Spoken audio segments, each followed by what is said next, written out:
For Pacifica Radio, I'm Eileen Alfandary. New York University called in the NYPD to disband a student Gaza protest encampment this morning. Details on arrests were not immediately available. It was the latest police action in the face of widespread student protests against the Israeli war in Gaza and their university's investments. Yesterday in Portland, Oregon, police broke up an encampment inside and outside the Portland State University Library. There were arrests. A tally by the Associated Press recorded at least 56 incidents of arrests at 43 different U.S. colleges and universities since mid-April. The arrest total is nearing 2,200. Hamas said it is sending a delegation to Egypt for further ceasefire talks, but chances for the deal remain entangled with the key question of whether Israel will accept an end to its war in Gaza without reaching its stated goal of destroying Hamas. The proposal that U.S. and Egyptian mediators have put to Hamas, apparently with Israel's acceptance, sets out a three-stage process that would bring an immediate 6-week ceasefire and partial release of Israeli hostages, but also negotiations over a permanent calm that includes some sort of Israeli withdrawal from Gaza. That's according to an Egyptian official. Hamas is seeking guarantees for a full Israeli withdrawal and a complete end to the war. A United Nations report says it could take up to 80 years to rebuild all the homes destroyed in Gaza by Israel's military offensive if the pace of reconstruction matches what it was after wars in 2014 and 2021.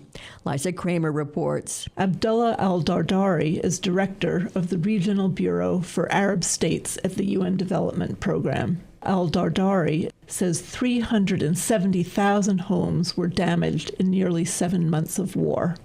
That includes 79,000 homes reduced to rubble.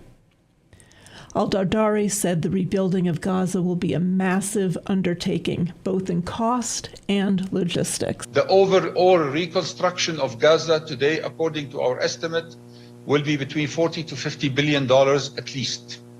That's the challenge we are facing. But the challenge, if I may, is that we have today 37 million tons of debris that needs to be removed, managed, recycled to allow space for those temporary shelters and other structures to be established in order to resume normal life, some sort of normalcy for the Palestinians in Gaza. Al-Dardari said with schools and the educational system almost entirely destroyed, the impact on the region's human development is devastating. I'm Liza Kramer. Donald Trump returns to Manhattan court as his hush money trial enters its 11th day.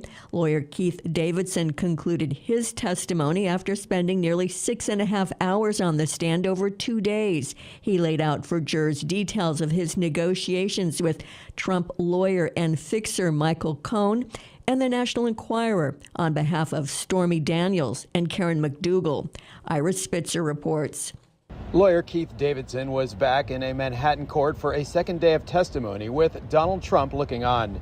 Davidson described his often tense interactions with Trump's former lawyer and fixer Michael Cohen, who arranged to pay Stormy Daniels $130,000, allegedly on behalf of the former president, to not disclose information about an alleged sexual encounter in 2006. Davidson testified that Cohen threatened to rain legal hell down upon Daniels many times. That's Ira Spitzer. The nation's employers pulled back on their hiring in April, but still added a decent 175,000 jobs and a sign that persistently high interest rates may be starting to slow the robust U.S. job market.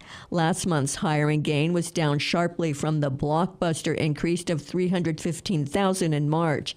The official unemployment rate last month had little change at 3.9%. It was the 27th straight month in which the official jobless rate has remained below 4%. It's the longest such streak since the 1960s.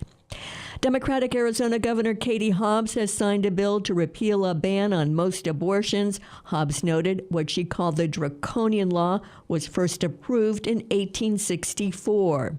A ban that was passed by 27 men before Arizona was even a state. A time when America was at war over the right to own slaves. A time before women could even vote.